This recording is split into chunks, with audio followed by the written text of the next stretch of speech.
I'll direct this first to Dr. Shafiq.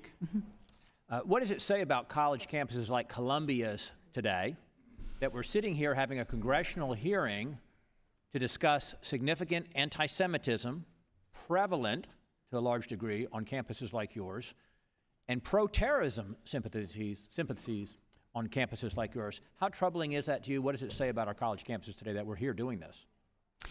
I am very troubled. I would say that we have 37,000 students, and I think the numbers that we are talking about who are crossing these lines are, a very, very small number of our total students. Let me stop you there.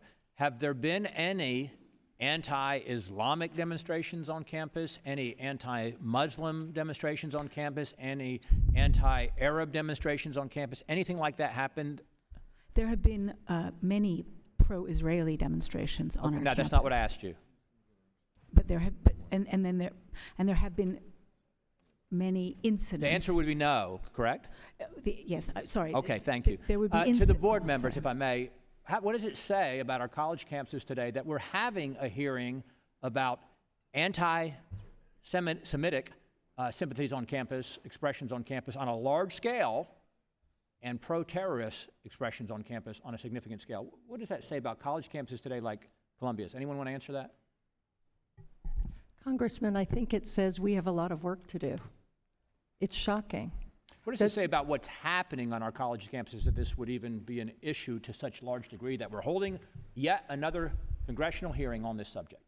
I think, personally, I think it says that we have lost our way in terms of what we expect from each other in a learning community and in our society. I think we have got to learn to listen to all sorts of diversity, and we have to commit to speech that isn't laced with hate and isn't just meant to provoke for Right.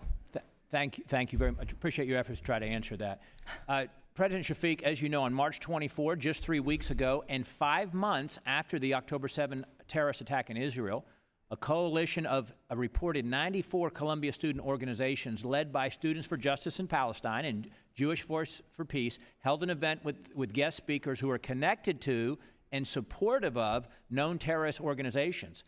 Khalid Barakat spoke at the event. He's been identified as a member of the Popular Front for the Liberation of Palestine, a group that the United States, has designated a foreign terrorist organization. Another speaker was Charlotte Cates, who's affiliated with the Palestinian Prisoner Solidarity Network, which is designated as a terrorist group by Israel. What does it say that we allowed that event to take place on campus, remotely, but hosted on campus, held on campus? What does that say about Columbia today? We did not allow that event to happen. The students applied to host that event at Columbia. We twice said no. They then tried to host it at our neighbor Barnard, who also said no. They then decamped to a dorm room and held it online. We immediately, as soon as we knew, notified the FBI. We brought in special investigators, and we let me stop you there. suspended the students When did you involved. learn about this event was going to take place, or was being tried to be held to take place? We learned on the day, and then we immediately contacted the FBI. Were any safe spaces provided or other supportive measures created for students who might have felt threatened by the efforts to have this on campus, to have these speakers speaking remotely, at least on campus? Was there any measures taken for those students who might have felt threatened by this?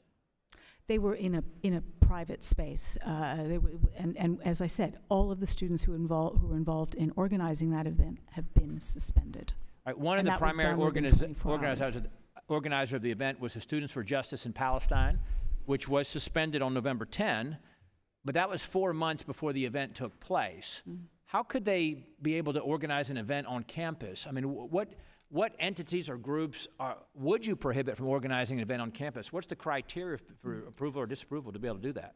So we were one of the first universities to suspend Students for Justice in Palestine and the Jewish Voices for Peace. But they were still able to hold an event.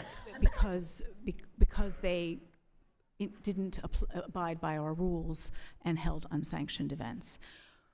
we quickly realized, I think that was a very powerful symbol to say if student groups don't abide by the rules, there will be consequences for them. I'm sorry, and with that- 8 seconds left, I'm going to have to stop you. The Columbia University newspaper contained an op-ed from the Columbia University Apartheid Divest signed by 94 supporting student groups that were part of the coalition with Students for Justice for Palestine that organized the event.